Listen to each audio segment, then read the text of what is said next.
Bueno, niños, vamos a empezar nomás la clase. Preferible terminar antes. A ver, vamos a compartir. Oh, a variar.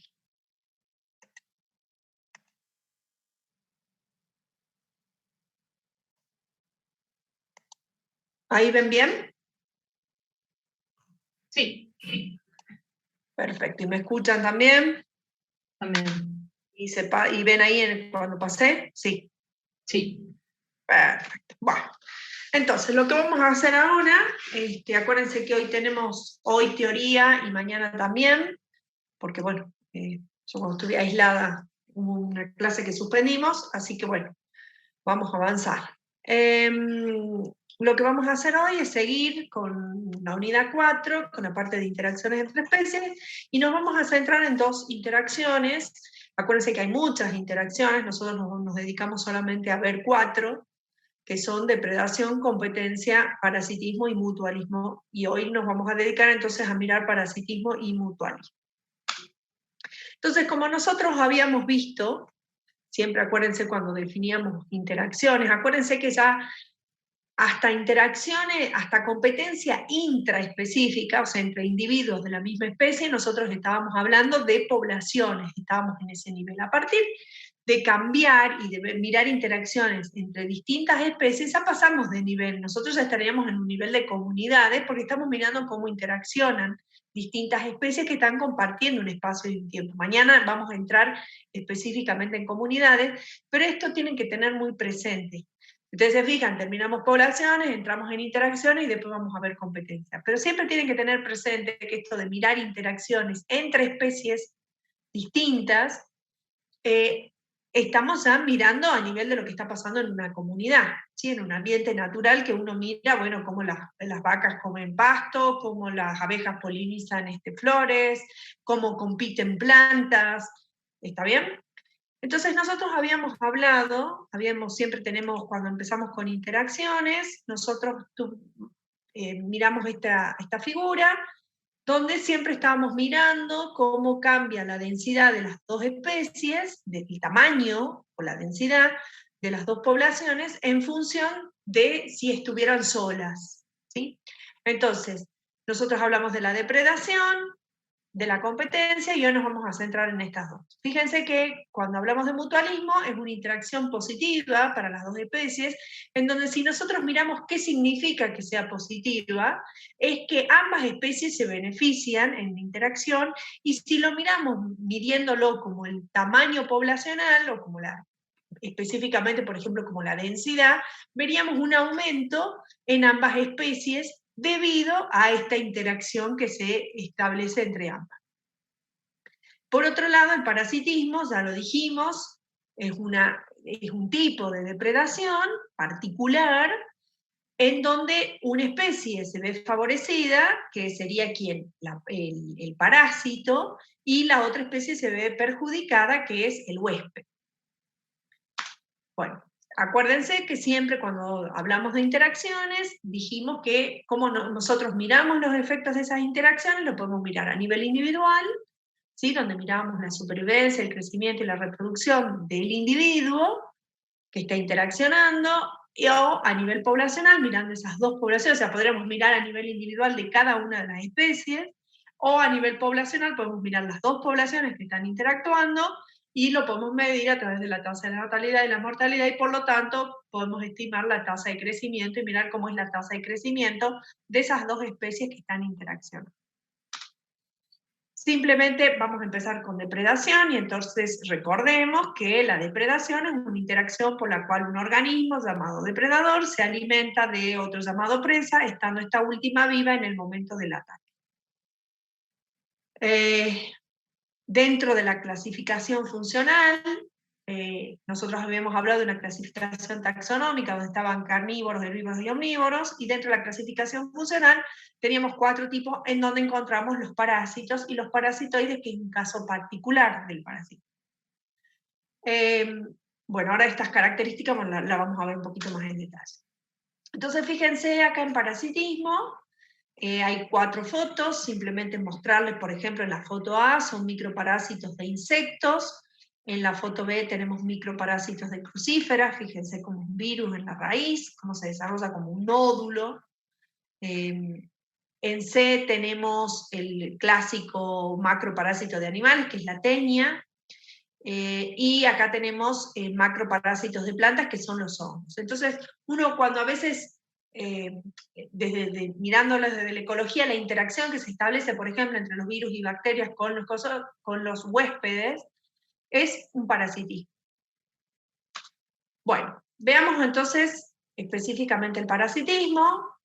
Un parásito es un organismo que obtiene sus requerimientos alimenticios de unos pocos individuos huéspedes, pero sin efectos letales a corto plazo. Acuérdense que nosotros teníamos ese al principio de nuestra tabla.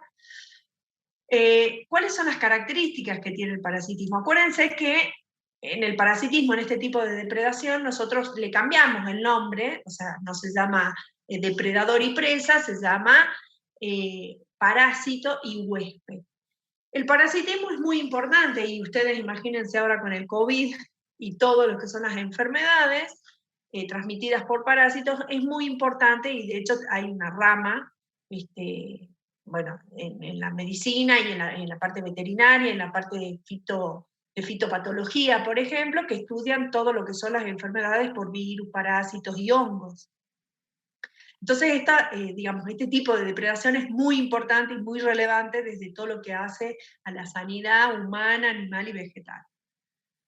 Bueno, entonces, ¿qué características tiene este parasitismo? Consume, bueno, como dijimos, muy pocas presas a lo largo de su vida, tiene una relación estrecha con su presa, a la presa se la llama huésped y al depredador se lo llama parásito, tiene una gran importancia económica en la salud humana, animal y vegetal, a lo que nosotros llamamos o denominamos como enfermedad. Epidemiológicamente es donde, en la epidemiología, digamos, como esta rama que se dedica a esto, al parasitismo, es donde se aplican estos conceptos ecológicos que nosotros vamos a estar viendo ahora.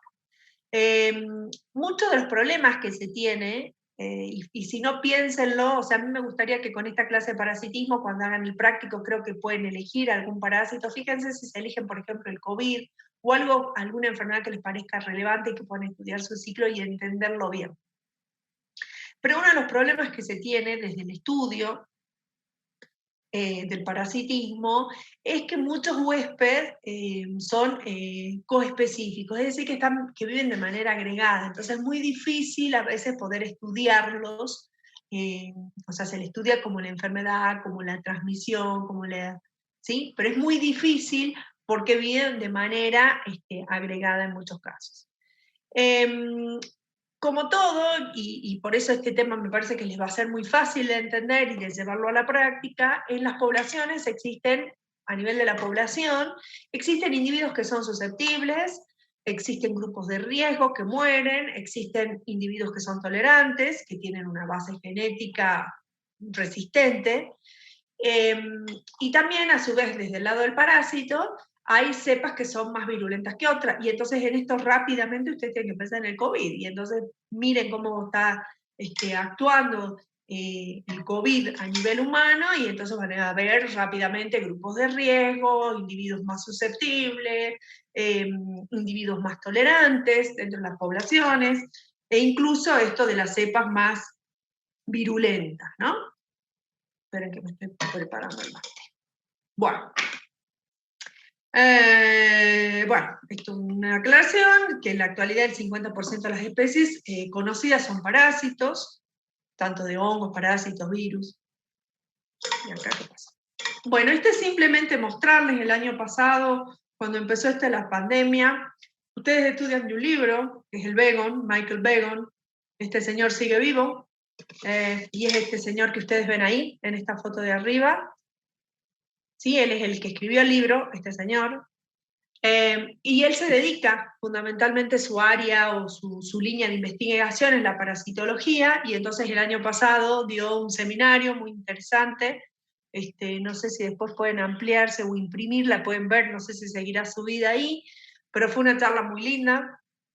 Y entonces él se dedica a esta enfermedad, la leptospirosis, también conocida como enfermedad de Weil o ictericia de buey, que es una enfermedad zoonótica bacteriana transmitida por las ratas a los humanos. Y entonces él, durante todo su seminario, contó, bueno, yo por ejemplo acá le saqué una foto, obviamente, mientras él iba hablando, de cuáles eran sus ideas centrales. Entonces eran entender la dinámica de esta enfermedad en ratas, trasladada a la dinámica de la población humana,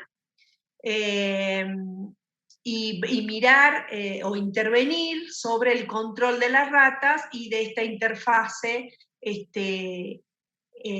ratas-humanos. Ellos, por ejemplo, trabajaron, esto creo que era donde, no ya me acuerdo dónde es este lugar, no sé si creo que era en India, o por dónde era. Entonces ellos hicieron todo un mapa, o sea, estudiaron a nivel ambiental, hicieron encuestas, pero además también sacaron muestras de sangre de esos pacientes, y lo que vieron es cuán asociado estaban todas estas transmisiones a lo que son la concentración de poblaciones humanas, y sobre todo a lo que es al ambiente degradado, entonces más a zonas marginales, más a lugares que tienen muchas contaminaciones, como los parásitos, o esta enfermedad en particular transmitida por esta bacteria, a través de las ratas, digamos, el vector es la rata, cómo estaban asociadas también a cuestiones culturales y sociales y ambientales y de pobreza. En una de sus diapositivas, fíjense acá arriba cómo acá está la leptospirosis, cómo se vincula con la ecología en función de cómo se estudia esta relación entre los parásitos y los huéspedes, e inclusive ahora también vamos a ver cuando hay un vector que transmite la enfermedad, también cómo es importante conocer la dinámica de la población del vector, ¿sí? Porque no es menos importante quién va a llevar la enfermedad o quién va a transmitir la enfermedad. Fíjense también este componente social que recién hablábamos, bueno, cómo se aborda también desde las ciencias sociales, desde la epidemiología, porque transmite una enfermedad. Entonces, lo que nos están mostrando acá en esta transparencia o en esta diapositiva era cómo distintas áreas de la ciencia se vinculan para estudiar una enfermedad desde el lado del virus, o de la bacteria, o del hongo, desde el lado del transmisor, desde el lado del huésped. ¿Sí? Es decir, que uno puede pensar cuando mira el parasitismo, que uno lo puede abordar conjuntamente con otras áreas del conocimiento que van a ir aportando distintas facetas de lo que significa estudiar esta enfermedad. Entonces, vamos a los detalles del parasitismo. El parasitismo se puede clasificar, los parásitos se pueden clasificar según su tamaño. Entonces uno tiene macroparásitos y microparásitos. También se pueden clasificar según cómo se transmitan, y entonces tenemos una transmisión que es de tipo vertical, que es de padres a hijos, o una de tipo horizontal, donde tenemos que es de un individuo a otro, ¿sí? Y dentro de esta transmisión horizontal puede ser directa o indirecta. Ahora vamos a ver para cada caso cómo. Algo importante es que también pueden haber organismos, otros seres vivos, que pueden actuar como reservorios, es decir, que pueden o no padecer la enfermedad, pero que tienen el parásito, ¿sí? Y esto también para ustedes ya lo han escuchado. Esperen que el mate me salió como... Bueno, y entonces estos reservorios, estos individuos que pueden o no expresar la enfermedad, sirven como una fuente secundaria de la enfermedad. Bueno, entonces, miremos los microparásitos. Acá tienen una foto de un virus del mosaico del tabaco, miren cómo se ven las hojas de tabaco. Entonces, si es un microparásito, nosotros dijimos que por su tamaño van a ser pequeños, como dice su palabra, microparásitos, son pequeños y numerosos, se multiplican dentro del huésped, son en general intracelulares, se contabiliza como son numerosos y son internos en general, y se multiplican dentro, es muy difícil que nosotros podamos contar el número de individuos de esa población. Entonces lo que se hace es contar el número de huéspedes infectados, ¿sí? Acá tenemos, bueno, tienen un montón de ejemplos: el virus del sarampión, la bacteria de tifus, el virus amarillento de la hoja de la remolacha, los virus del mosaico, bueno, todos los virus de las plantas, tienen los tripanosomas. los plasmodium, los protozoos del mal de Chagas, ¿sí? Hay varios, pueden ustedes buscar más ejemplos. Y como dijimos, estos parásitos se pueden transmitir de manera directa o indirecta. ¿Cómo es de manera directa? Es de huésped a huésped, como por ejemplo, acá tienen otros ejemplos, las enfermedades venéreas, el HIV, la gripe, el sarampión, el COVID, ¿sí? Es de manera directa. O indirecta, ¿cuáles son? Cuando se transmiten a través de un vector, ¿sí? Ejemplo, el dengue por el mosquito, el mal de Chagas a través de la vinchuca, ¿sí? Y tienen, bueno, ahí otras, por ejemplo, para la papa, ¿está? Entonces, ¿qué es lo importante? Que ustedes definan qué es el parasitismo, cómo se clasifican y cómo se transmiten los parásitos, pensando en qué tipo de parásitos ustedes han definido. Para cada uno de los casos yo les recomiendo que se busquen un ejemplo que les permita claramente ejemplificar ese parásito. Cuando hablamos de los macroparásitos, por su nombre, nos indica que son de mayor tamaño,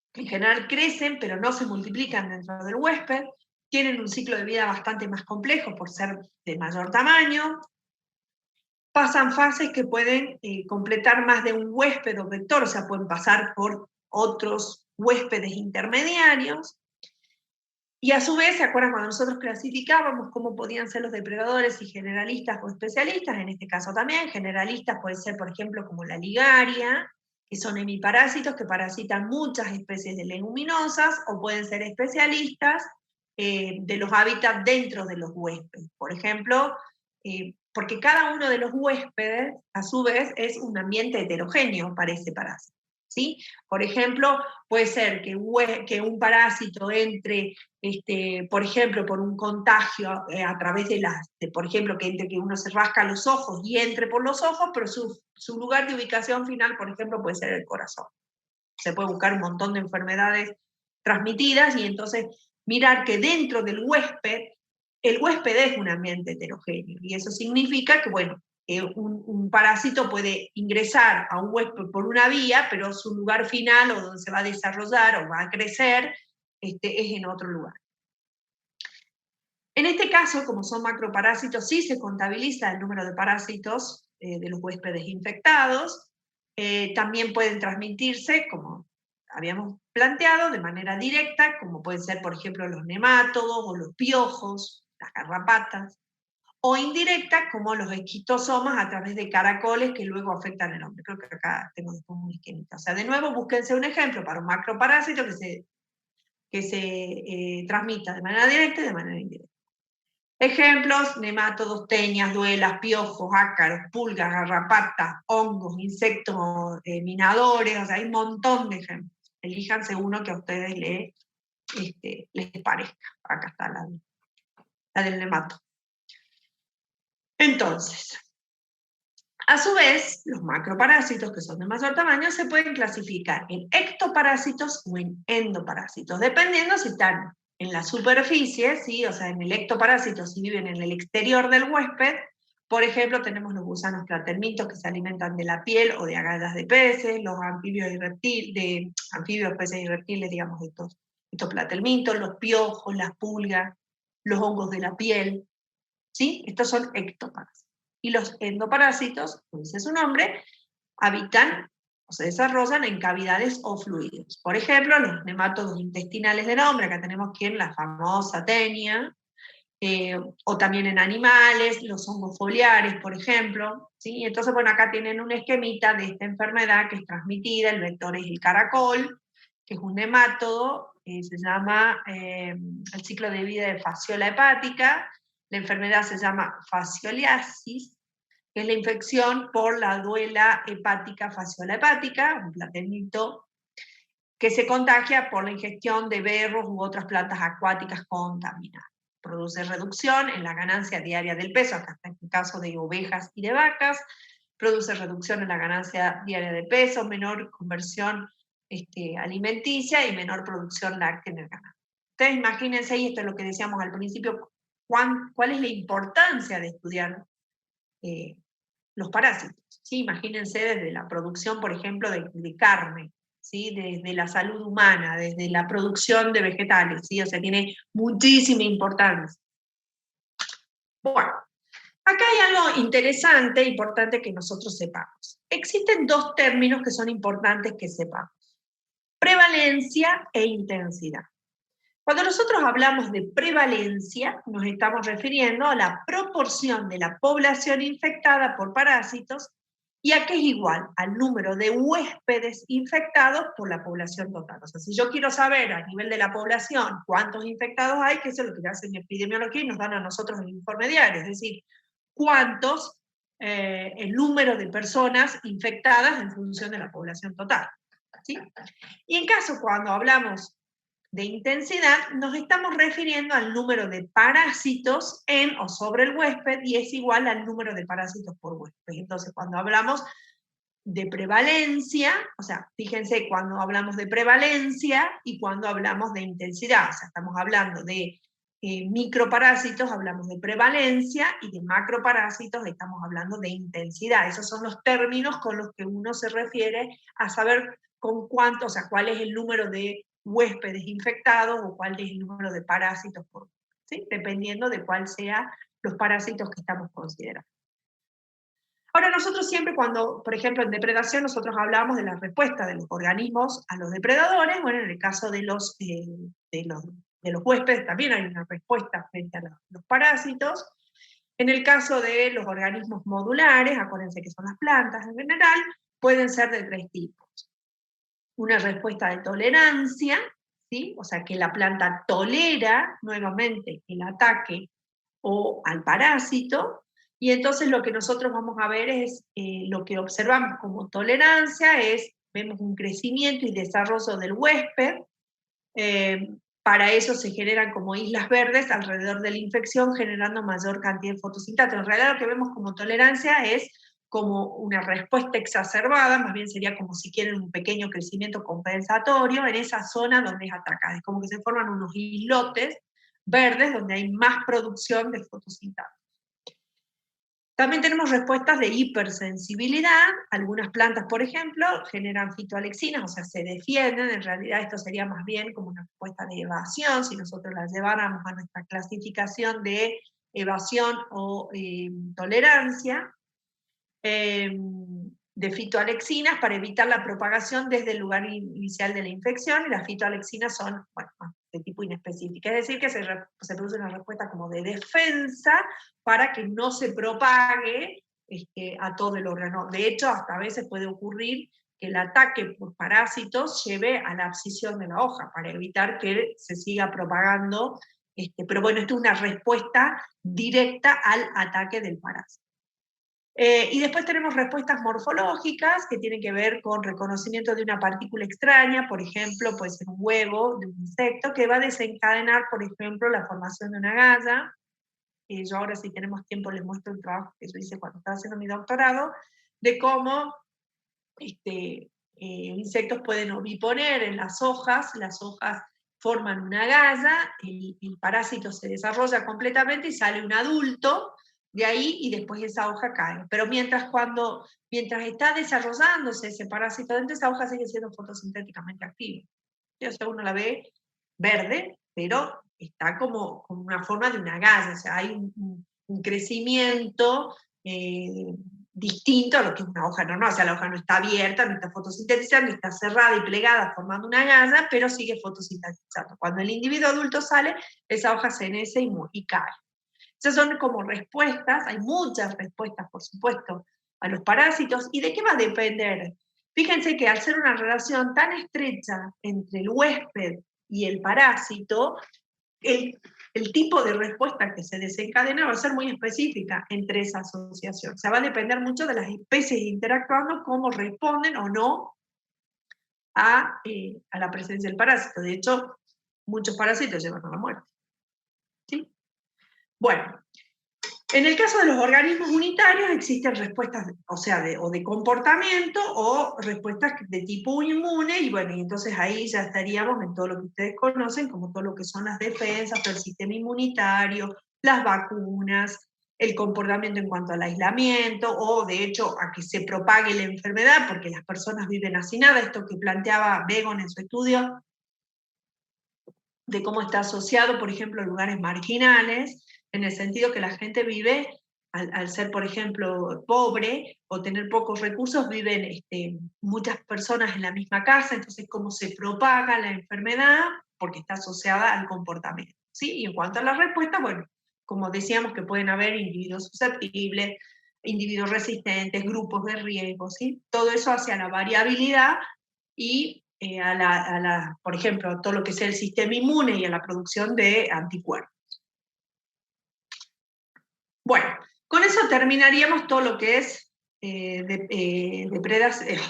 parasitismo, así que la recomendación es que ustedes tengan claro qué es el parasitismo, cuáles son las características, cómo se clasifican los parásitos y cómo se propagan, y que se busquen, ¿sí?, ejemplos de cada uno que les permita rápidamente entender cómo es el parásito y cómo se clasifica y cómo actúa, ¿sí? No vamos a ver más de eso porque no, digamos. O sea, no nos vamos a poner a estudiar la dinámica porque además es bastante más complejo estudiar, fíjense, si nosotros tuviésemos que estudiar cómo es la respuesta. Cuando hay un vector de transmisión, imagínense que hay que estudiar 3 poblaciones, ¿sí? O sea, lo que sí tienen que tener presentes es que es complejo, que hay unas respuestas específicas, porque al haber una interacción mutua o una relación estrecha, las respuestas también dependen de las especies que están ahí interactuando. Bueno, con respecto al mutualismo, dijimos que era otra interacción, en donde es una interacción en la cual ambas especies obtienen un beneficio neto por asociarse. ¿Sí? ¿Se acuerdan que entonces en nuestras gráficas estaban en el cuadrante donde era positivo para las dos? Es decir, que las dos van a tener más beneficios estando juntas, interactuando, que de manera separada. Una manera de clasificar el mutualismo, pero es una clasificación, es en función de sus ciclos de vida, ¿sí? O sea, cuando esas interaccionan, cómo completan su ciclo de vida, si dependen o no de la otra especie para completar su ciclo de vida. De esta manera nosotros podemos tener 3 tipos de mutualismo: un mutualismo facultativo, en donde las dos especies interactuantes tienen de ciclo de vida independiente. Ahora vamos a ver ejemplos de cada uno. Facultativa obligada, en donde una especie tiene su ciclo de vida independiente, es decir, que ella completa su ciclo de vida independientemente que se asocie o no con la otra especie. En el primer caso, en la facultativa, las dos especies interactuantes completan su ciclo de vida independientemente de si se asocian o no. Cuando se asocian tienen un beneficio, pero las dos pueden completar su ciclo de vida de manera independiente. En el facultativo obligado hay una que lo completa independientemente y la otra que depende de esta especie para completar su ciclo de vida. Por eso es obligada, está obligada a asociarse con esta especie para poder completar su ciclo de vida.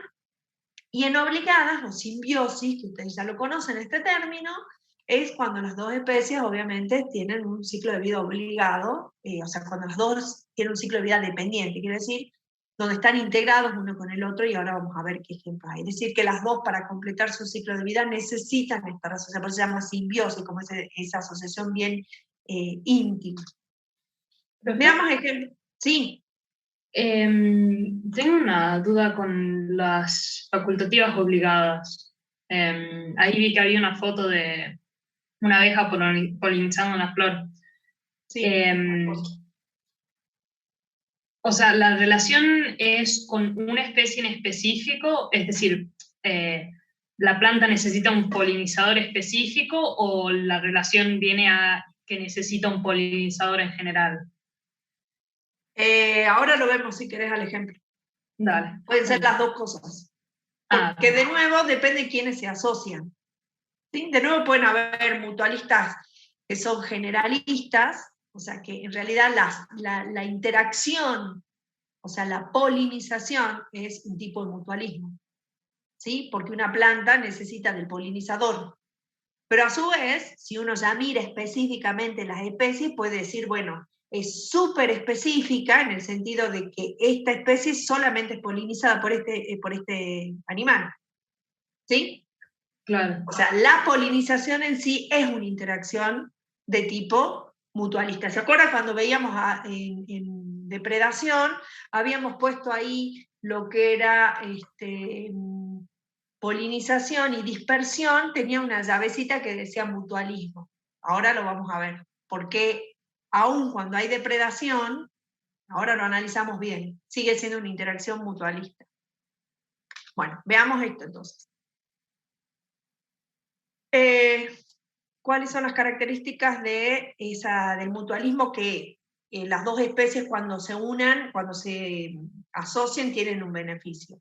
Dijimos que los ciclos de vida son independientes, o sea, pueden completar sus ciclos de vida independientemente de que se encuentren o no. En realidad está asociada a encuentros transitorios. Son organismos pluricelulares, en general los que intervienen en este tipo de mutualismo, de asociación, están relacionadas con pautas en general de comportamiento, y tenemos algunos ejemplos, como puede ser, acá yo le puse una foto de los peces limpiadores. ¿Cuál es el beneficio? Los peces completan su ciclo por un lado, los limpiadores también, pero ¿cuál es el beneficio? Que todos los restos que tienen los peces de comida le generan enfermedades, ¿sí? De lo que estábamos hablando recién. Le generan enfermedades. Entonces, los peces limpiadores lo que hacen es limpiar esos restos de comida. Los dos tienen un beneficio. ¿Cuál es el beneficio? Para los peces limpiadores tienen un recurso, tienen alimento, y para los, por ejemplo, no sé, si fuera un tiburón o lo que sea, para el pez mayor, ¿cuál es el beneficio? En el que les evitan enfermedades. ¿Sí? Por eso ese es el beneficio. Sin embargo, las dos especies completan su ciclo independientemente, porque en realidad para el pez limpiador lo que le da es un recurso, es alimento, ¿sí? Pero no, obviamente no es el único alimento que tienen esos peces limpiadores. ¿Ya? O puede ser el único tipo de alimento que tenga, pero lo utiliza de distintas especies. Entonces siempre fíjense esto de ser generalista o especialista, depende de qué es lo que yo esté mirando y qué es lo que esté definiendo. ¿Sí? O sea, uno dice, bueno, el pez limpiador completa su ciclo de vida. No es solamente el limpiador de esa especie, por ejemplo, que yo puse ahí que no sé qué es. ¿Está? Sí, es limpiador porque solamente su recurso es los restos de comida de otros animales. Entonces uno podría decir, bueno, es especialista porque solo se alimenta de ese tipo de alimento. Pero puede ser generalista porque se alimenta de ese tipo de alimento, pero de un montón de especies.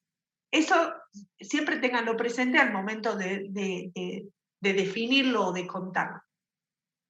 También está el pájaro miel de tejón, donde el pájaro, digamos, puede ubicar los panales de abeja para la miel, pero no los puede romper. Entonces le indica al tejón dónde está ese panal, el tejón va, lo rompe, se alimenta el tejón obviamente también de la miel, y después viene el pájaro y también sigue comiendo la miel. ¿Se entiende? O sea, los dos tienen una asociación. El pájaro le indica dónde está el panal, pero no lo puede romper, y el tejón sí lo puede romper, pero no lo identifica. Entonces, cuando los dos se asocian en esa interacción, los dos tienen un beneficio, los dos obtienen sus recursos. ¿Sí? También tenemos, ahora vamos a ver en este ejemplo, las acacias. Acá fíjense en la figura de arriba, este es un trabajo, bueno, hay muchos trabajos sobre las acacias, y hay muchas acacias, no todas, pero bueno, esta, por ejemplo, esta especie, tiene estas hormigas que lo que hacen es, se establece una interacción entre las dos, ¿sí?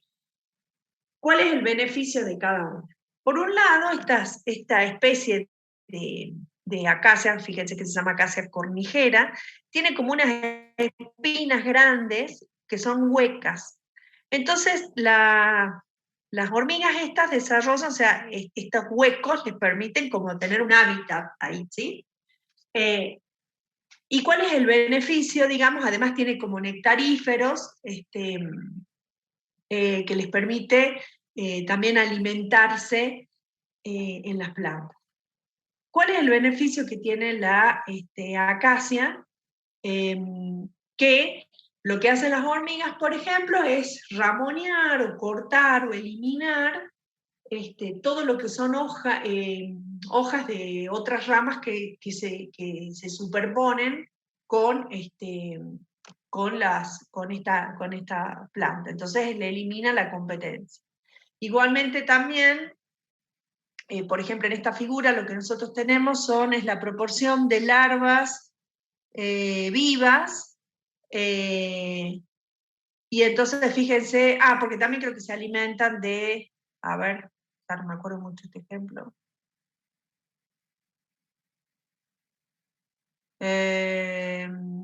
Sí, me parece que estas hormigas se alimentan también de unas larvas, algo así. Bueno, después me fijo bien y se los cuento, si no le pido a la profesora Euge que se los cuente en el práctico, ya hace mucho que vi este artículo.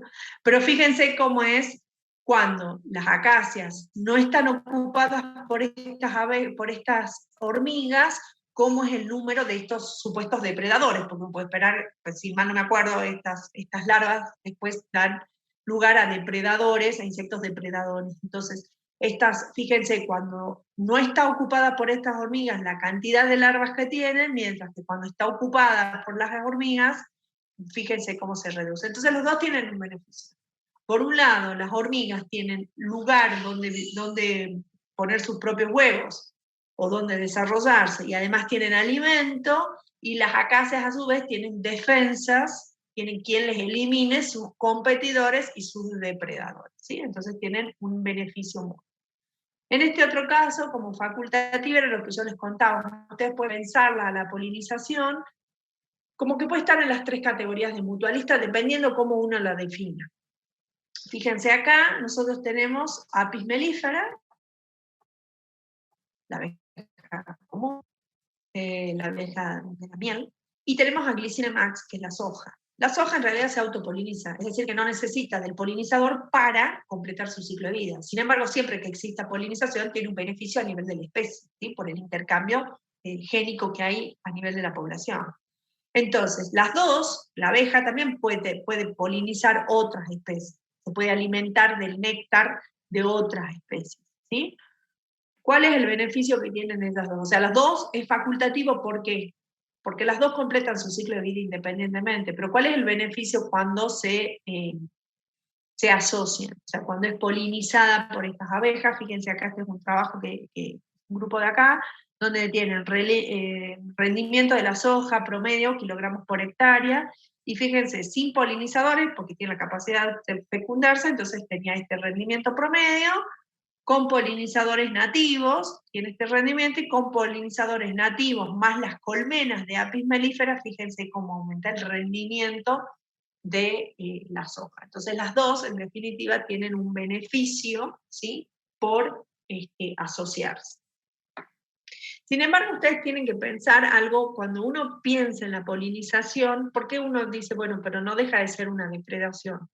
Porque la abeja se está alimentando de una sustancia que produce la planta y que tiene un costo. O sea, producir los nectarios tienen un costo, ¿sí?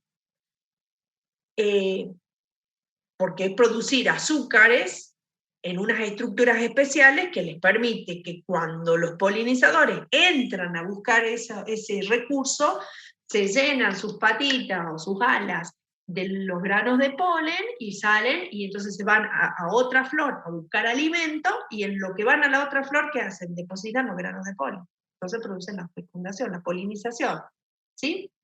Entonces, sin embargo, para el polinizador está teniendo una relación netamente, si se quiere, está buscando sus recursos, está buscando su alimento, por eso es una depredación. Pero en esa búsqueda, ¿sí? O sea, la planta le da un beneficio, porque le da el alimento, y el beneficio de la planta es que lleve sus granos de polen o que sea fertilizada, ¿sí? Si es que llegan los granos de polen o si es que llegan. ¿Se entiende cómo es el proceso de la polinización como un proceso mutualista, como una interacción mutualista? Bueno, veamos en las facultativas obligadas. Entonces nosotros dijimos que en este caso también una especie tiene un ciclo de vida independiente y el otro dependiente.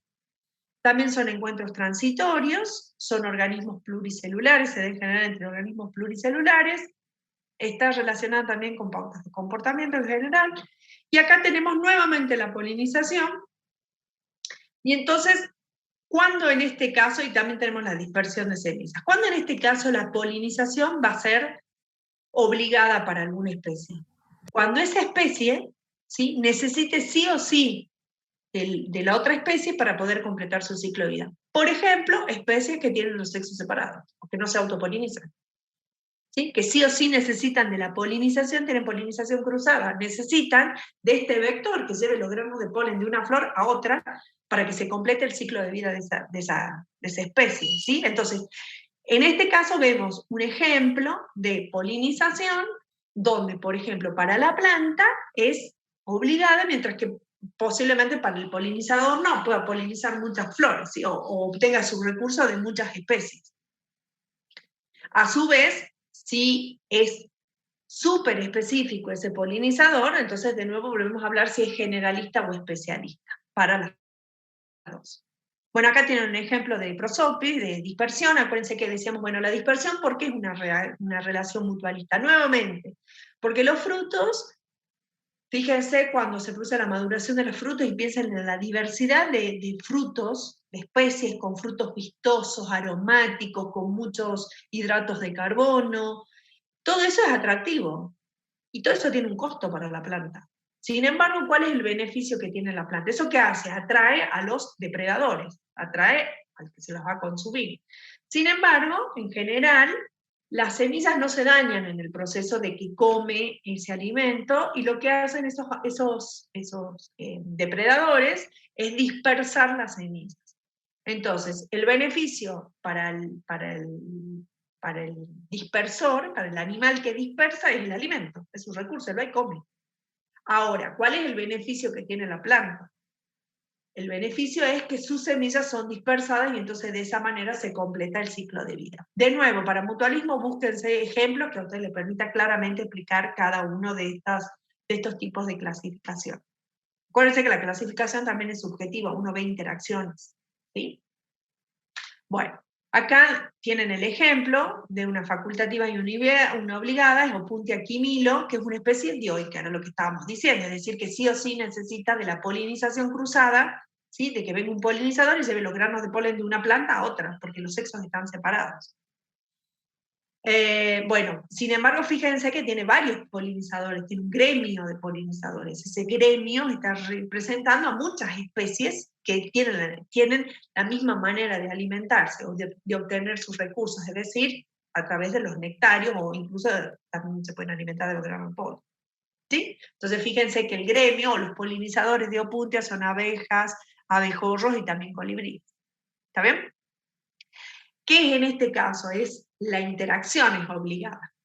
La interacción es mutualista, es decir, una especie completa, estas especies, seguramente estas abejas, abejorros y el colibrí obtienen recursos de otras especies, ¿sí? La polinización es mutualista, ¿y por qué es obligada y facultativa? Porque la Opuntia quimilo sí o sí necesita de este proceso, de esta interacción para poder completar su ciclo de vida. Y finalmente, la tercera categoría que teníamos es la de obligada o simbiótica, como nosotros conocemos, donde entonces los ciclos de vida son dependientes, es decir, que las dos especies necesitan de esa especie para completar su ciclo de vida, tienen encuentros de tipo permanente, o sea, están integrados, generalmente ocurren entre organismos pluricelulares, que pueden ser complejos o simples, y unicelulares, no están relacionados con pautas de comportamiento, más bien de tipo fisiológico. Y acá los ejemplos típicos que ustedes conocen son los organismos intestinales, por ejemplo en los rumiantes, que se caracterizan por tener toda una microbiota en su rumen. Vieron que los rumiantes tienen 4 estómagos, en el rumen tienen toda una composición de microorganismos que son los que les permiten degradar la celulosa. ¿Sí? Entonces, ¿quiénes más? Las micorrizas, por ejemplo, tan importantes en los cultivos, los líquenes, las bacterias fijadoras de nitrógeno, todas esas tienen una interacción mutualista de tipo simbiótica. Nuevamente, la polinización también podría entrar porque estamos mirando para que nosotros podamos decir, bueno, la polinización por definición es una interacción mutualista, en donde las dos especies interactuantes tienen un beneficio, ¿sí? Ahora, dependiendo cuál sea el ejemplo, uno puede decir, bueno, no, esta es más facultativa para las dos, es obligada para las dos, o es facultativa para una y obligada para la otra. En el caso hay unas higueras, unas especies de ficus, que son muy específicas de un tipo de avispa. Entonces es una interacción muy específica entre especies determinadas especies de ficus con una determinada especie de las avispas, y este es un trabajo muy lindo de ver cómo en realidad se produce la polinización de la avispa y de esa higuera. En realidad tiene el desarrollo de las flores, acuérdense que el higo es una infrutescencia, y entonces tiene una disposición de flores femeninas arriba y flores masculinas sobre la base. Y entonces estas avispitas, lo que hacen las hembras es oviponer en la base, digamos, después se desarrollan primero las flores masculinas, se desarrollan las avispas y salen los machos con... ¿salen los machos? Sí, creo que era así. Salen los machos cargados con granos de polen y... Bueno, creo que hay una diferencia temporal entre las flores masculinas y femeninas, entonces cuando entran a la otra flor a polinizar, digamos, a reproducirse, por eso me voy a acordar bien el ejemplo, perdón. Pero bueno, hay, digamos, una diferencia temporal en cuanto al desarrollo de la flor para que se polinicen las flores masculinas y femeninas, o sea, se desarrollan la flor masculina y femenina de manera diferente, temporalmente, y a su vez la avispita desarrolla todo su ciclo, porque se reproduce, después la hembra ovipone, cuando salen los huevos se cargan de polen, van a la otra flor, cuando entran las flores femeninas son las que están desarrolladas, entonces se polinizan todas las demás, se cruza, la hembra vuelve a oviponer, bueno, y así. ¿Sí? Es todo un ciclo dependiente de las dos especies. ¿Sí? Pero estos son casos, cuando es obligada en la polinización, son casos muy específicos de dos especies que solamente se asocian entre ellas. ¿Sí? Y si uno lo pensara a nivel evolutivo, es como que coevolucionaron esas dos especies. ¿Está bien? ¿Se acuerdan cuando veíamos en depredación y habíamos hablado también de las opuntias, cuando se volvieron invasoras en Australia y todo lo demás? Habíamos planteado cómo acá su depredador había coevolucionado con la especie y en realidad no afectaba su dinámica por su tamaño poblacional. En este caso las dos se ven beneficiadas, al revés. El tamaño poblacional de estas dos especies se ve, obviamente, y además es dependiente, es decir, ellas no podrían completar su ciclo de vida si no interaccionan, porque no se polinizan las flores si no está mediando esta avispa, y esta avispa a su vez necesita de estas infrutescencias para completar su ciclo de vida. Las hembras oviponen adentro, desarrollan, salen, y cuando salen se cargan y van a la otra flor, ¿se entiende? O sea, las dos son dependientes para completar su ciclo de vida. Y después acá tenemos el ejemplo de los líquenes, ustedes ya los conocen, en donde el hongo proporciona una estructura que puede proteger al alga de la deshidratación y de las condiciones favorables, mientras que el alga sintetiza y excreta hidratos de carbono específicos que el hongo toma y utiliza como alimento. Tenemos también como ejemplo lo que son las micorrizas. Saben que es la relación entre un hongo y una planta. Fíjense acá, bueno, hay distintos tipos de clasificación dependiendo de si el hongo produce las micorrizas son arbusculares, fíjense que se forman como pequeños glomerulitos. Pueden ser, fíjense también, bueno, acá tienen todos los tipos, formadoras de manto, arbustos, y no se tienen que saber esto, ¿no? Por supuesto, simplemente saber que las micorrizas, dependiendo de cómo sea el órgano, es cómo se va a desarrollar, si se desarrolla, por ejemplo, entre células o dentro de las células. Y entonces, fíjense, esta foto es como bien impresionante, acá tienen la longitud de las raíces y miren cómo las micorrizas cuánto amplían, ¿sí?, lo que es la superficie de absorción de las raíces. Entonces, las micorrizas mejoran la absorción de nutrientes en el suelo, pueden usar formas orgánicas e inorgánicas de nitrógeno y fósforo, pueden aprovechar el amonio y los nitratos y acceden a las fuentes de fósforos no disponibles para las plantas. O sea, fíjense cuántos nutrientes puede obtener una planta a través de esta asociación con las micorrizas.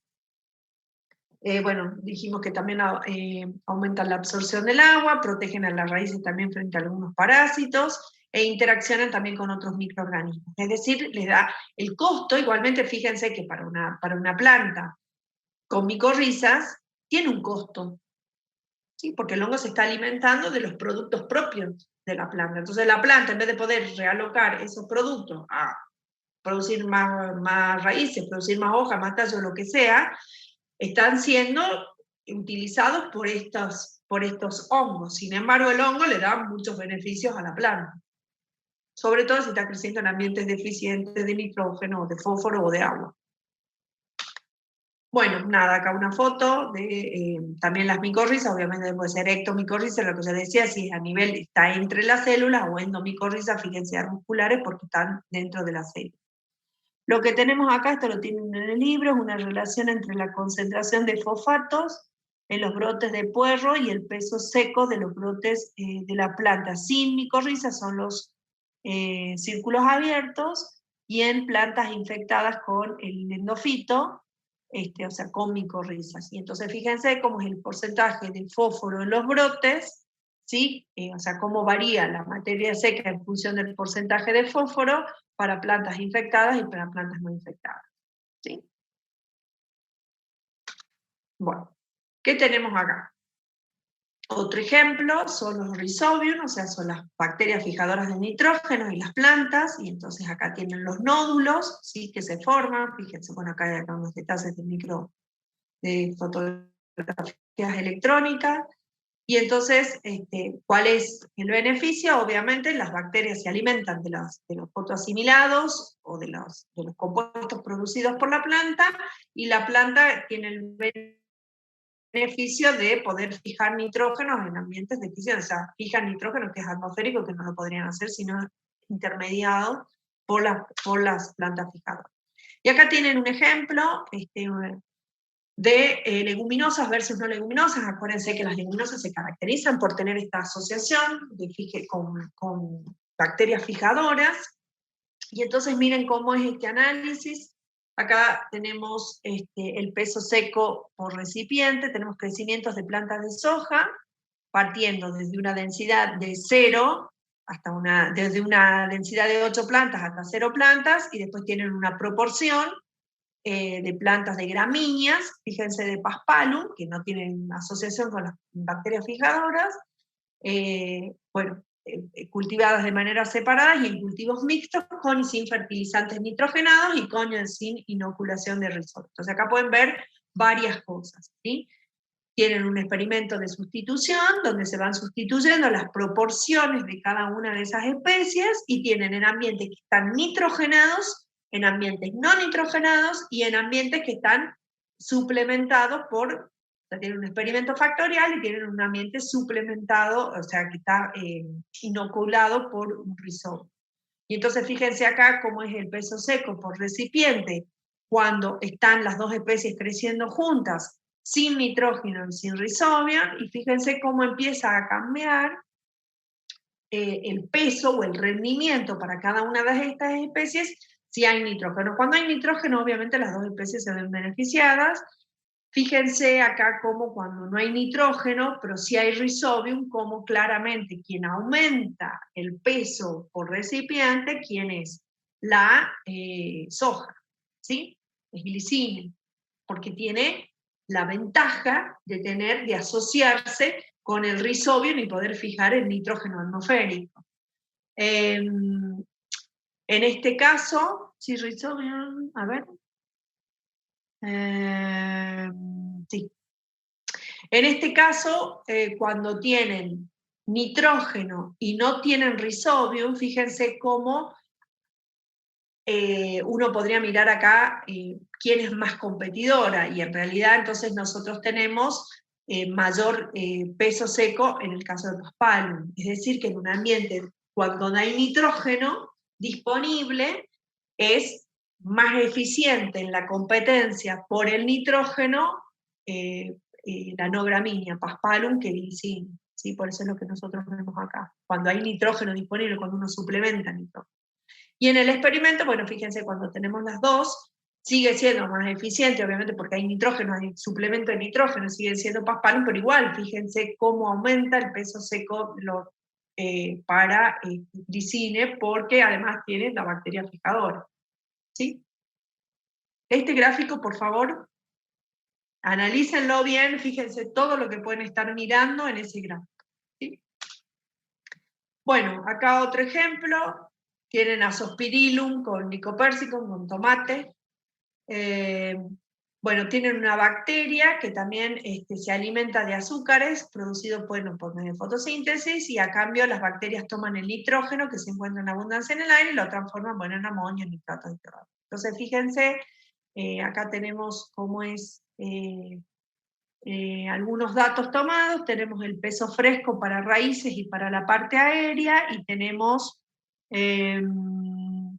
plántulas control, o sea que no están inoculadas con este Azospirillum, y plantas, las de color gris, que sí están. Entonces fíjense que aparece que a nivel de las raíces no hay mayor desarrollo, no hay mayor peso fresco de las raíces, pero sí fíjense cómo hay diferencias en cuanto a la superficie, o sea, tiene mayor superficie radicular.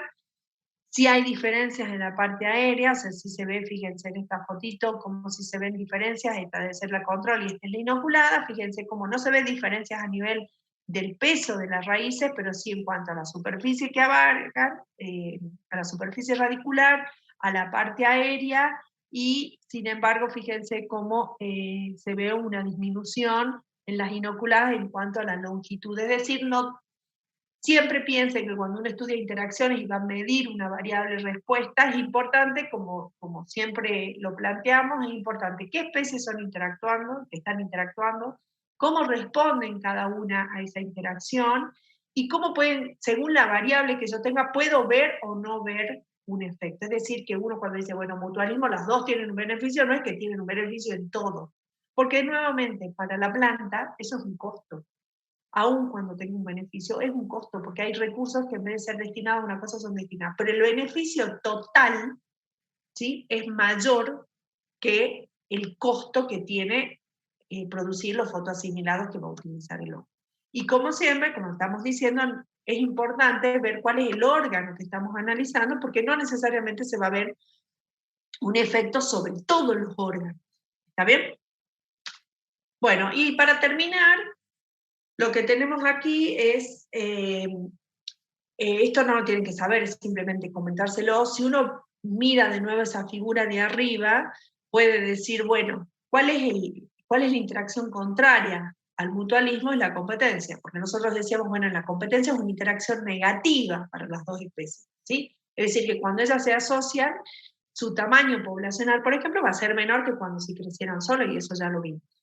Entonces nosotros teníamos acá cómo es cómo describíamos esa dinámica poblacional, o ese tamaño poblacional en función del tiempo para las dos especies interactuando. El caso contrario, por definición de la competencia, es el mutualismo, es decir, que las dos especies se ven beneficiadas por esta interacción, y entonces simplemente uno podría pensar que, fíjense, nosotros acá teníamos un factor denso represor, ¿sí?, que estaba asociado a la otra especie, ¿sí? O sea, ¿se acuerdan que decíamos cuántos individuos de esta especie representaban esto? Y entonces veíamos cómo afectaba sobre esa población. Entonces fíjense que acá era denso represor, mientras que acá uno podría pensar un modelo en donde que se adicione, es decir, como le da un beneficio, es decir, bueno, cuánto se favorece este tamaño de la población por presencia de la otra especie. Esto, nada, es simplemente para comentárselo, no es que lo tienen que aprender ni desarrollar, ni vamos a modelar con él. Bueno, listo hasta acá. ¿Preguntas? Voy a ver si encuentro, porque no lo separé para hoy, este ejemplito que yo les quería mostrar del trabajo que yo hice hace muchos años, pero es bien simpático. ¿Preguntas? Profe, ¿y las interacciones como comensalismo, dónde entrarían?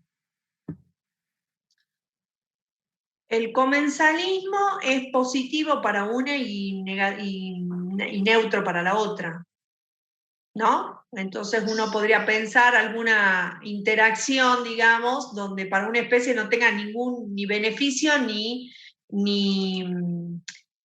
problema. En el libro creo que hay ejemplos de comensalismo y no sé qué otra interacción hay. Justo el otro día estaba mirando el Vegon y A ver, ¿qué interacción puede ser comensalista? El amensalismo creo que es cuando una es negativa y otra es neutra. Sí. Espérate, que justo estoy buscando, dame 2 minutos porque no puedo pensar y buscar lo que quiero buscar. ¿Dónde estará lo que les quiero? Siempre cuando uno quiere mostrar algo no aparece, eso lo debería ver. A ver acá. ¿Alguien tiene? Ah, yo tengo el Begon acá. Ahora ya me fijo. Denme 2 minutos. Dale, profe. Yo lo tengo impreso, profe Albedo. Ah, bueno, ¿querés ir fijándote? ¿Qué parte? En interacciones, nosotros nos dedicamos a ver 4, pero hay más interacciones. Hay como 6, 8, qué sé yo, cuántas las que se pueden establecer. A ver, esperen que acá tengo el Begon también.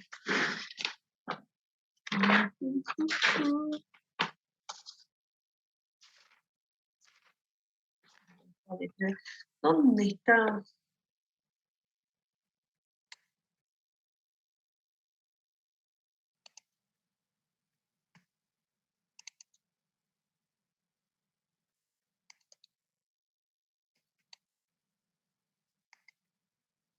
Acá está.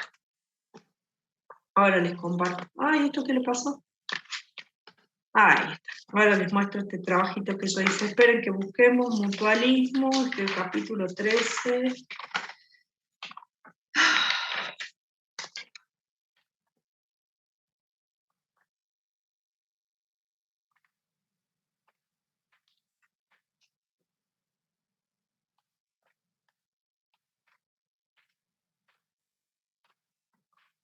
¿Quién lo encontró?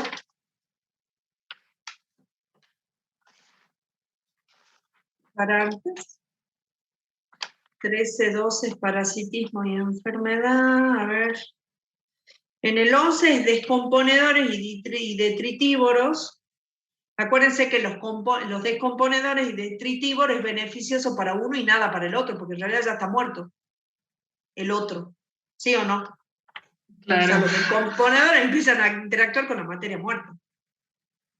Obviamente no hay ningún beneficio para el que está muerto, pero sí para el detritivo. No, me parece que no hay más, en el Begon. Bueno, pueden ponerse a buscar otros ejemplos de interacciones si quieren. Y esto ya no sé si tiene la respuesta, pero ¿en serio podrías hablar de una interacción biológica entre un detritívoro y materia muerta? Como para discutir nomás. Sí, lo que pasa es que en realidad no se lo ve tanto, no sé si como una interacción, pero sí es importante de lo que vamos a ver cuando miremos ecosistemas. O sea, los detritívoros son muy importantes en todo lo que es el ciclado de la materia, ¿sí? Claro.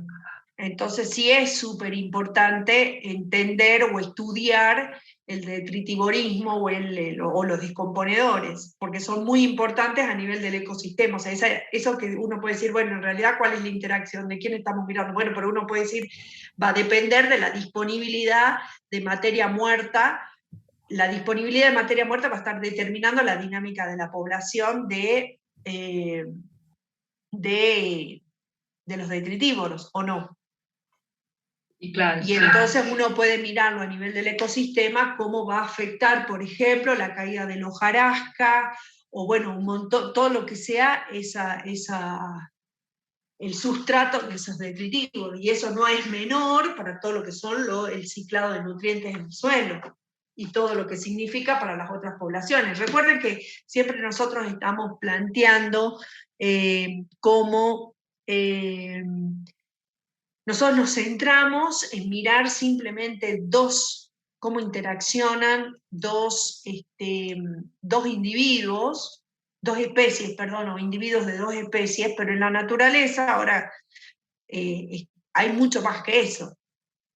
¿Sí? Hay muchas interacciones de manera simultánea. Está operando de manera simultánea la depredación, el mutualismo, el parasitismo, los estreses ambientales para todos los organismos. ¿Sí? ¿Se entiende por qué es importante estudiar el detritivorismo?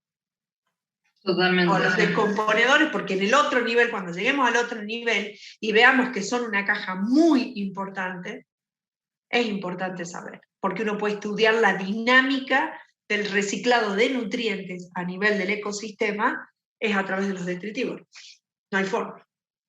¿Sí? Por ahí no como interacción como nosotros la estamos definiendo de ¿hay un beneficio o no para uno o para la otra? Bueno, seguro que para la materia orgánica muerta no hay ningún beneficio, ¿sí o no? Pero sí para nivel de otro nivel. El análisis pasa por otro nivel. Profe, en el caso de los claveles del aire y árboles, ¿eso no sería comensalismo? Porque al árbol creo que no le afecta, ya que justamente lo único que aprovecha el clavel del aire es que está en un lugar más alto, recibe más luz. Sí, puede ser. Sí.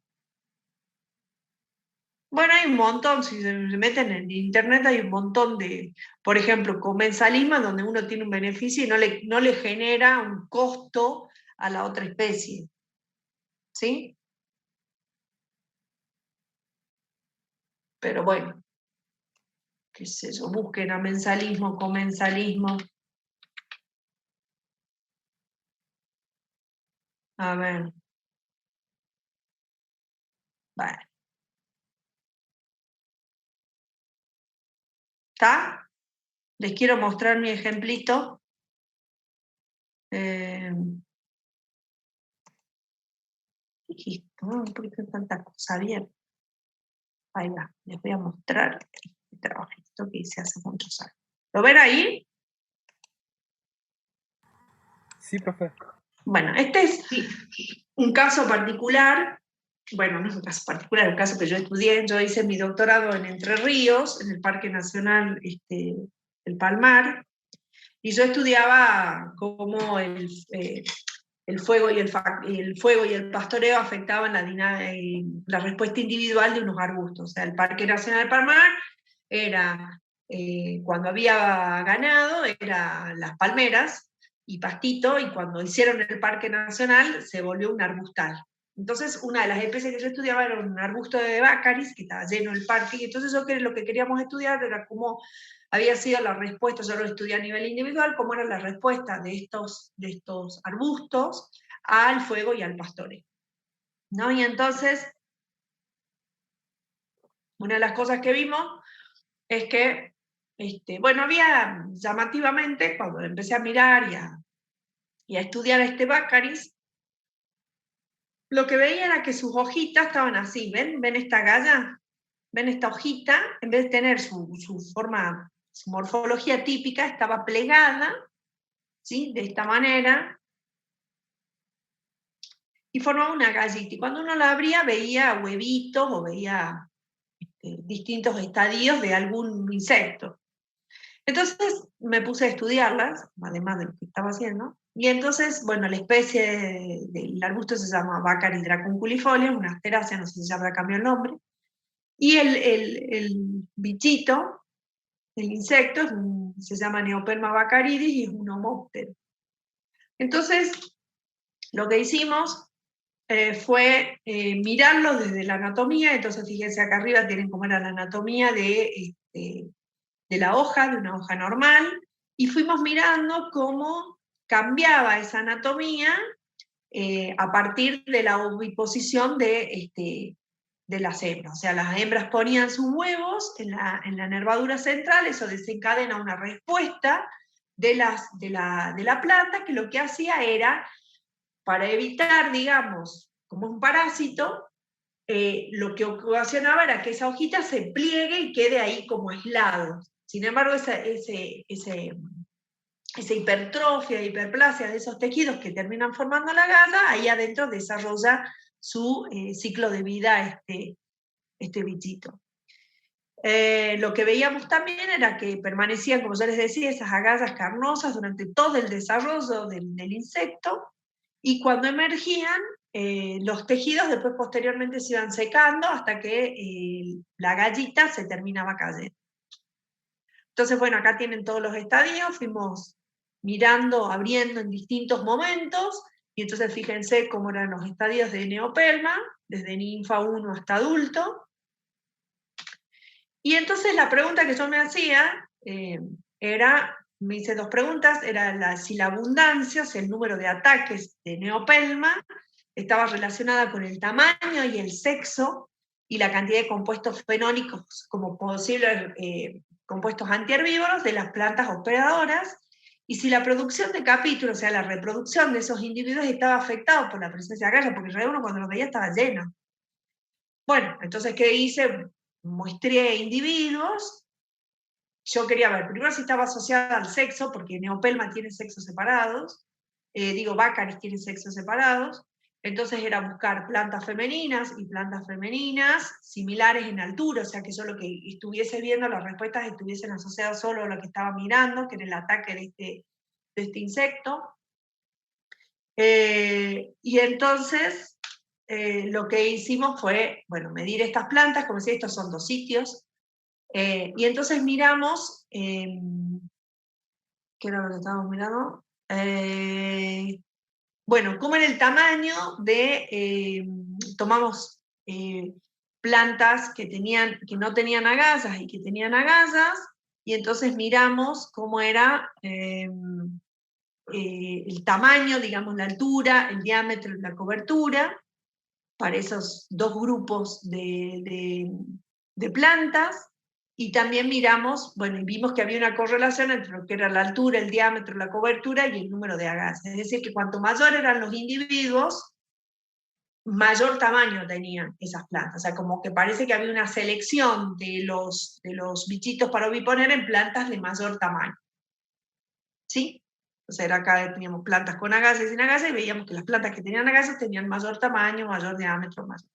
¿Sí?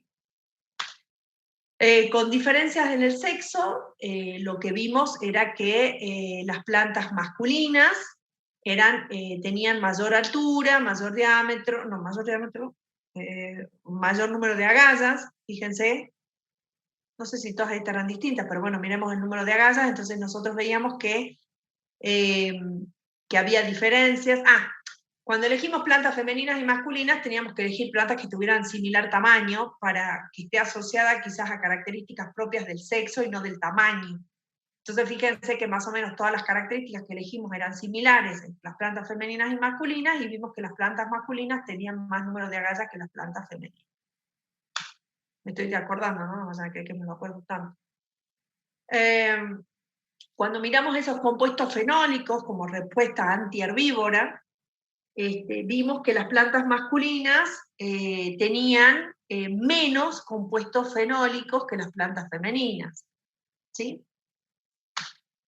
Y con relación a la producción de capítulos, vimos que las plantas que tenían agallas tenían menos producción de capítulos que las plantas que no tenían o que tenían menos cantidad de agallas. Entonces, ¿cuáles fueron las conclusiones? Es que la selección de los individuos por este bichito no era al azar, sino que dependía de la detección de caracteres de la planta que se relacionaban, por ejemplo, con mayor disponibilidad de recursos, es decir, plantas de mayor tamaño, entonces eran preferidas, y plantas masculinas a las cuales nosotros asociamos que estas plantas masculinas, acuérdense que dijimos que tenían menos compuestos fenólicos, o sea, menos compuestos de defensa, entonces los menores niveles de compuestos fenólicos en las plantas masculinas podrían conferir un menor grado de protección, lo que implicaría su mayor susceptibilidad a ser atacadas por los homópteros, y a su vez que la producción de capítulos de las plantas variaba fuertemente o estaba fuertemente afectada por el ataque de bichitos. Es decir, que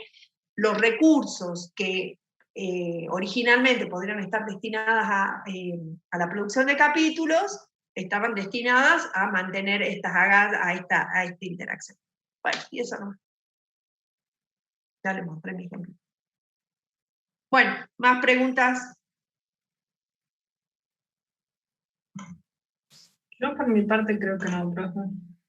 No, fíjense que estas interacciones, como yo les decía, la segunda parte de la materia es muy bonita, es más relajada en cuanto, salvo en depredación, que tienen la última parte de modelos, es muy dinámica, es bien, ustedes, por ejemplo, la parte parasitismo, mutualismo, todas son cosas que ustedes están bastante más asociados como biólogos, de que ya lo han visto en otras materias. De hecho, ustedes podrían completar desde más de fisiología o más de características. O sea, pueden buscarse el ejemplo que quieran, pero estas dos interacciones son interacciones muy bonitas. De hecho, muchas veces las eligen para los finales.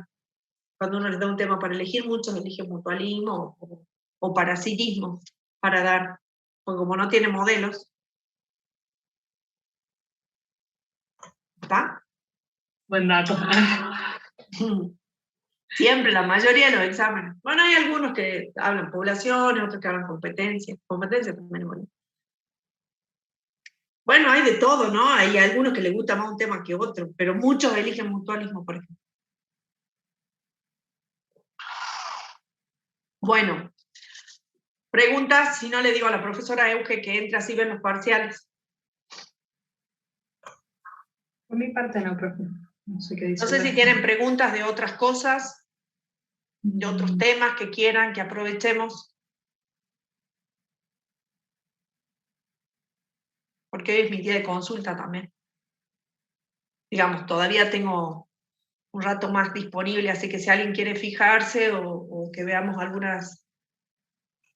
Profe, yo tengo una pregunta colgada desde hace un tiempo sobre la diferencia entre tasa de fecundidad y tasa de natalidad. O sea, ¿la tasa de natalidad es por individuo y la tasa de fecundidad es por hembra?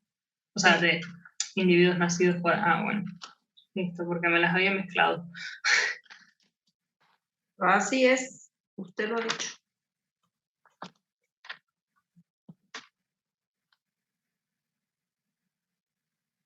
Estaba acá mirando de nuevo en interacciones a ver si... Sí, no, en el vegan lo único que trata es descomponedores y detritívoros, además de, bueno, lo que es parasitismo y mutualismo. Ya me había quedado con la duda. Me parece que en el CREX, a ver. Estoy segura que en algún libro hace más desarrollo de otras interacciones. A ver. Yo igual en la lectura del Begon, en algún momento de interacciones, me acuerdo que mencionaban el amensalismo, creo, pero no me acuerdo al principio dónde, me parece que...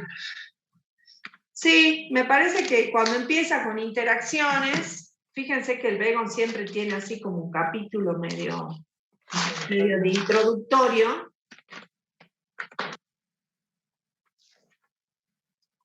A ver.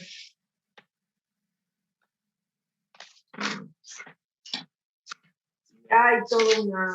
Sí, los mencionan. Sí. Yo por eso también me quedé pensando, digo, ¿dónde era que los mencionaban? Siempre cuando uno busca lo encuentra. A ver. Esto tiene que ser poblaciones, acá está competencia. Sí, acá, si se fijan en la introducción, o sea, lo que es el capítulo 2, que empieza o la sección 2, no se llama capítulo 2, parte 2, interacciones, tiene toda una introducción, y acá es donde habla de las otras interacciones, pero las menciona simplemente.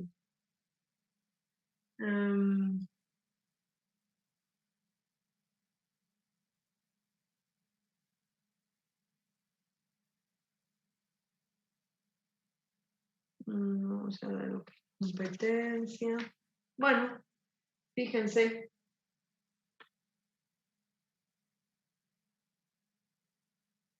Acá dice, las interacciones entre los organismos han sido a menudo resumidas, bueno, mediante un código que representa cada uno de los dos organismos de interacción con los signos más, menos o cero según cómo se ha afectado por la interacción. Bueno, no está para positivo o negativo. Entonces dice, así una interacción depredador-presa. En la depredación, el depredador se beneficia y la presa se perjudica, por lo tanto los símbolos es más menos. La interacción parásito-huésped es también más menos. Otro caso claro es el de mutualismo, más. Si los organismos no muestran ningún tipo de interacción, podemos escribir 0,0, situación denominada a veces neutralismo, lo plantea acá. El detritivorismo debe ser simbolizado más 0, ya que el detritívoro sale beneficiado, mientras que su alimento, o sea, ya está muerto, no queda afectado por la interacción. El término general aplicado a las interacciones positivas 0 es el de comensalismo. Pero paradójicamente, este término no suele ser utilizado para los detritívoros. En vez de ello, es reservado para aquellos casos afines al parasitismo en que un organismo, el huésped, suministra recursos o cobija a otro organismo, pero sin sufrir un perjuicio tangible. Bueno, la competencia, después sigue hablando de la competencia es negativa para los dos. Estas interacciones asimétricas pueden aproximarse en todo eso. Bueno, y ahí se queda. Si quieren, pónganse a buscar ejemplos de todos los tipos de interacción. Pero bueno, puede ser negativas, negativas, positivas, positivas, positivas, negativas. Digo, bueno, o nada positiva, nada negativa. Claro. Bueno, después de esto. Gracias, profe. No, de no. Lo importante siempre, lo que yo siempre les menciono, les repito tanto acá como en fisiología, siempre es importante tener presente qué estamos estudiando. Eso yo se lo pregunto siempre en el final. Cuando ustedes se largan ahí y dan unas definiciones y unas cosas que a veces la definición la da media ranga. Es decir, ¿en qué están pensando? ¿Qué es lo que están definiendo? Pues, a ver, dame un ejemplo. Y entonces a través del ejemplo poder redefinir o ver en qué uno se equivocó o dijo mal. Siempre es importante tener claro de qué estamos hablando, cuáles son los ejemplos, cuáles son las especies que están interaccionando o qué órganos estamos mirando, cuál es la variable respuesta que estamos analizando. Porque con base en eso podemos decir, o sea, no todo es un todo o nada. Estas clasificaciones no son todo o nada. Fíjense, el mutualismo depende de quiénes estemos mirando, depende de si tienen otros recursos o no para que sean generalistas, especialistas, para que sean obligados o facultativos. Por eso les digo, uno puede cruzar a la polinización en los 3 tipos de mutualismo, pero ¿de qué va a depender? De la especie que estemos mirando, nada más que de eso. ¿Sí? Entonces siempre, acuérdense que en biología nosotros estamos mirando la naturaleza, lo que está pasando. Cuando estamos mirando interacciones, nosotros ahora estamos pensando mutualista, pero imagínense una planta, una leguminosa, está sometida a estrés hídrico, estrés térmico, estrés lumínico, está compitiendo por luz, por nutrientes con otras plantas, tiene bacterias fijadoras de nitrógeno, tiene depredadores, tiene parásitos, todo eso está en una sola planta. Y nosotros lo miramos a nivel de planta o lo miramos a nivel de la población, ¿se entiende? O sea, cuando nosotros vamos dictando las materias o las vamos estudiando, vamos fraccionando y mirando, porque necesitamos definir o necesitamos hacer una aproximación a eso que estamos estudiando. Sin embargo, en la naturaleza está ocurriendo todo en simultáneo. Las plantas, por ejemplo, están estresadas por todos lados, los animales también. Y esos están respondiendo de manera simultánea, se están desencadenando un montón de mecanismos de respuesta a todo eso que están percibiendo del ambiente. Entonces, a veces hay que tratar, cuando uno termina de ver estas materias, por ejemplo, ecología, de que tengan esa amplitud, de que estén pensando en lo que está pasando en la naturaleza, lo que está pasando a nivel de los individuos, o lo que está pasando a nivel de la población, o lo que está pasando a nivel de las comunidades o del ecosistema. ¿Está? No así particionado, porque cuando yo los hago, nosotros los hacemos pasar de un nivel a otro, de que lo piensen, de que lo miren, se caen porque se salen del nivel que estaban. ¿Se entiende lo que les quiero decir? Nunca pierdan que lo que nosotros estamos mirando es la naturaleza. Nosotros estamos mirando eso. Estamos tratando de explicar ese patrón que estamos viendo. Ah, mira, pasa esto. ¿Será que esto es por competencia? Bueno, ¿y cómo haríamos para saber si esta planta tiene más éxito reproductivo que esta?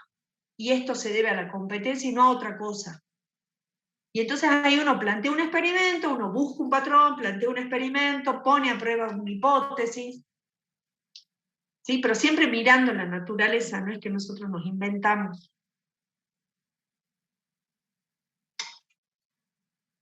¿Está? Bueno, si no tienen más preguntas ni nada para comentarle, la voy a buscar a la profesora Eugenia. ¿Está la profesora Eugenia acá? No, no. ¿Listo? ¿La llamo a la profesora? Nos vemos mañana. Sí. Mañana empezamos comunidades. Con esto terminaríamos interacciones y ya nos metemos en comunidades. La clase que viene hacemos ecosistema, la otra ya cambio global y termina la materia. ¿Estamos? Vayan estudiando, que ya se va a venir el segundo parcial, por favor. Acuérdense, en el segundo parcial también va a haber preguntas abiertas, ¿no? Así que ya váyanse acostumbrando. Ahí la voy a buscar la profesora. Ven.